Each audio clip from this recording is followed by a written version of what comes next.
I used to play at Basketball City in the 2000s, right? And there was a cat named Dan Gladstone, cool brother, he had the Gill Zeros. I was always complimenting Dan, like, yo, I like your sneakers. I had a nice little jump shot. I feed him, when we were on the same squad. I didn't know homeboy was a VP at the Knicks. And so in 2006, Dan reaches out to me. He's like, it finally reveals what he does. And he's like, yo, we're about to start a show called Summer Ball. They signed me to become the host of the network's first original program related to outdoor basketball in New York City. Now, if I was a dick to Dan, you think that would have happened? He saw that I worked hard and I had passion for the culture. And boom, I got the opportunity. I became the first Latino broadcaster in the next 60-year franchise history. You know what that meant to people?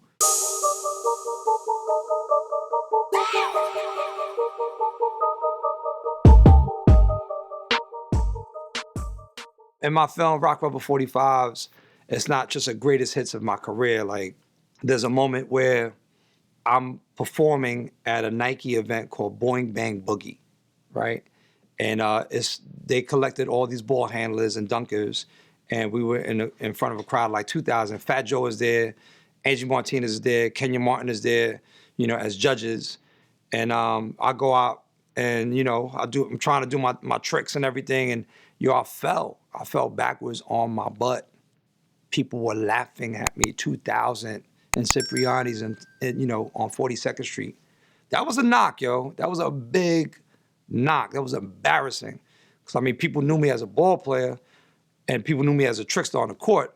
But people, as a performer, it's a different space. And, I could very well have been like, man, I don't want to get back out there.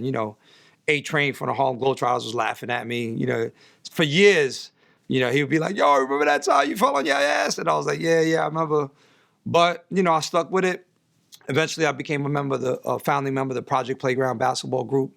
And we wound up doing halftime shows for the Mavs, for the Knicks, Charlotte Hornets, University of Tennessee, women's, who was the champs, UConn, women's, who were the champs. I performed in front of 25,000 people with a basketball in my hand doing tricks. Now, had I let that moment at the Boing Bang Boogie set me back, period, I wouldn't have never gotten to, I got paid to have a basketball in my hand for like a good 6-7 years doing tricks in the world's most famous arenas, in front of NBA players looking at me coming out the halftime tunnel like, yo, that was dope, So that's one piece. There's a lot of more, but I don't want to spoil the film. There's a lot more deeper ones and more hurtful ones, but I'll leave it with that one. That one's light.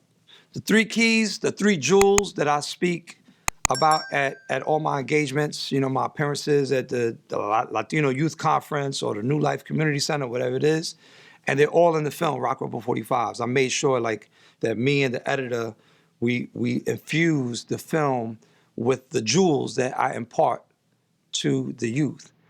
One of them is no fear of failure. Number 2 is hard work. Number 3 is kindness reaps infinite dividends. I can't tell you how many opportunities I've had in my life. I'm not the best DJ. I'm not the best ball player. I'm not the most gifted sneaker customizer. But I've had incredible opportunities come my way because I've constantly been a fair, courteous, kind person. When Ray Diaz, the scout from Puerto Rico, gave me the call to shoot out there to Arecibo to play for them, they saw me without even seeing tape. They signed me without even seeing tape. They just went on Ray's word that A, I was a good ball player, and B, there was a lot of drug problems in the Puerto Rico Pro League in the 80s, I didn't drink, I didn't smoke. Ray knew, he's good. He's not going to give you any problems. He also knew that I was going to, Ray would see me at 6 a.m. in the park. Ray would see me at 8:30 in the park, So he knew I was going to play hard at practice and all that stuff. I've got mad opportunities. I remember another instance was I used to play at Basketball City in the 2000s, right? And there was a cat named Dan Gladstone. Cool brother. He had the Gill Zeros, the white orange. And I was like, yo, because not a lot of people had the Gill Zeros in New York. I was always complimenting Dan, like, yo, I like your sneakers. And, you know, I had a nice little jump shot. I feed him, you know, when we were on the same squad. I didn't know homeboy was a VP at the Knicks. Had no fucking idea. I was just cool with him, you know what I'm saying? Like, yo, what's up, B? And at the time, I had Bounce Magazine. I was the editor-in-chief and co-founder. And so in 2006, Dan reaches out to me. He's like, it finally reveals what he does. And he's like, yo, we're about to start a show called Summer Ball. I want you to come in and meet the VP of programming. They signed me to become the host of the network's first original program related to outdoor basketball in New York City. I didn't have to audition. I didn't have to compete with anybody. Boom, the position is yours. You're gonna host and be the creative producer. Now, if I was a dick to Dan, you think that would have happened? Nah, like I was kind to Dan and he saw that I worked hard and I had passion for the culture. And boom, I got the opportunity. I became the first Latino broadcaster in the next 60-year franchise history. You know what that meant to people?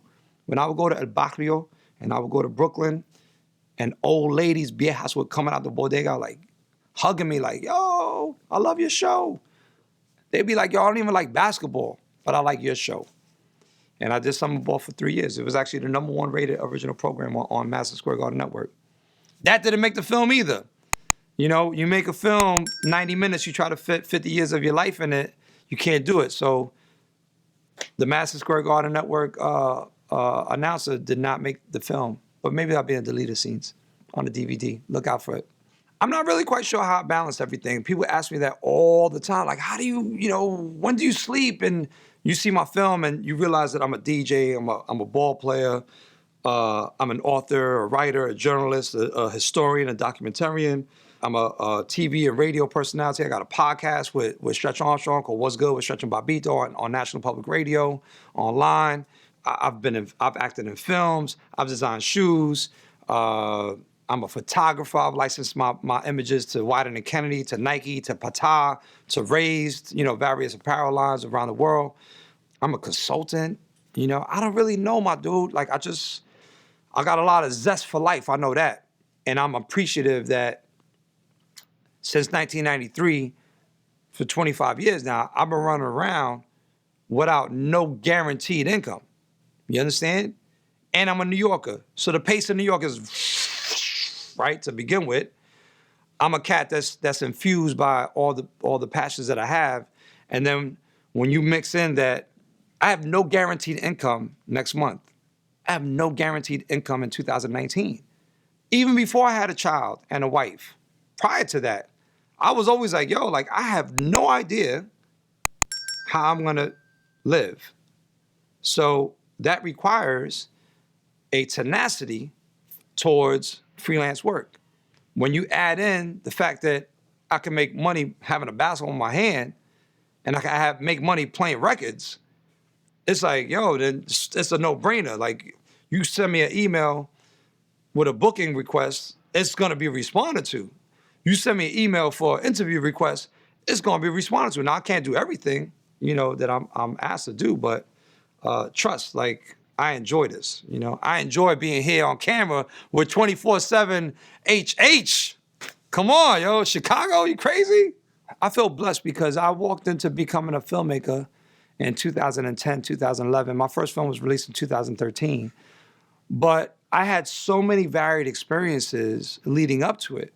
Like, I was an editor-in-chief of a magazine, right? So I didn't go to film school, but I knew how to take multiple voices and bob and weave them into a single narrative.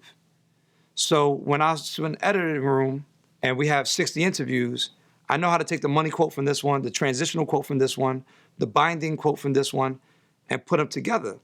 And then I also knew from being an editor and a writer how to take photos and cover, illustrate what the words are saying. With film, you cover what the words are saying, right? And so, I already had a sensibility for that. And plus, I had been on camera. On the flip side, I knew how to market myself. I knew how to promote. I worked for Def Jam for 4 years. I was consulting Nike and Wieden and Kennedy for 10, 15 years on how to reach their market, how to reach their audience. You know what I mean? Like, my first film comes out, like, I don't need to hire a marketing agency and an ad agency and a publicist. I could do all that shit by myself. I wrote for Slam. You know what I'm saying? Yo, I hit up Dennis Page, been out. Yo, I got a new film out. Can y'all put the trailer on the website? Can you interview me, please? Rob Stone from Fader Magazine, Cornerstone. Yo, Rob, can you do an article in Fader, like, about, you know? So I knew a lot of people, you know, and back to the kindness thing, like, everybody has respect for me because they know that I've been doing this for the culture for so long. So I had an advantage on other filmmakers, really, you know, and it's funny because even after my first film, after that, I had filmmakers who had went to school for it, hitting me up like, yo, how did you do this? How did you fundraise? How did you crowdfund? How did you have a successful Kickstarter? How did you book 100 screenings across the world? Well, I did that because I was a club DJ, and I've done right by everybody, you know, every event organizer. So when I had the film come out, yo, you want to do something different? I know you do numbers at your club. You want to try to book a theater and get numbers in the box office? Let's rock. In fact, pull me in and hire me to DJ the after party. So, like, you know, again, what a marketing department would do, like, I'm doing for myself. I've done that for each of my films. When you watch the end credits of Rock Rubber 45s, it wasn't to be self-aggrandizing. It was to show people, like, yo, I was the location scout, I was the PA, I was the interviewer, I edited the film in some scenes. I was assistant editor, I'm the marketing director. I designed a website. I do all the social media myself. I book the theaters myself. You know what I'm saying? Like, yo, like, it's not just enough to make a film.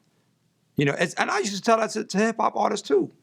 On the low, I used to quietly manage Organized Confusion for a little bit. I used to quietly manage Power Rule. And then when I left Def Jam in 93, I could full on have a management company. I had Artifacts, Curious, Hard to Obtain, and KMD.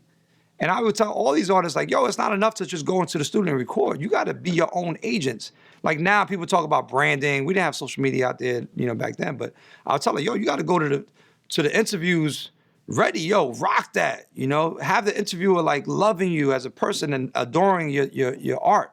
Show up to the concert on time and hang out with the people afterwards and take the photos and sign up. You know, be your own agent. You know, and so I've been on that for a long time, you know.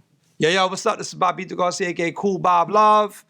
Worldwide, 24/7 HH, rock on.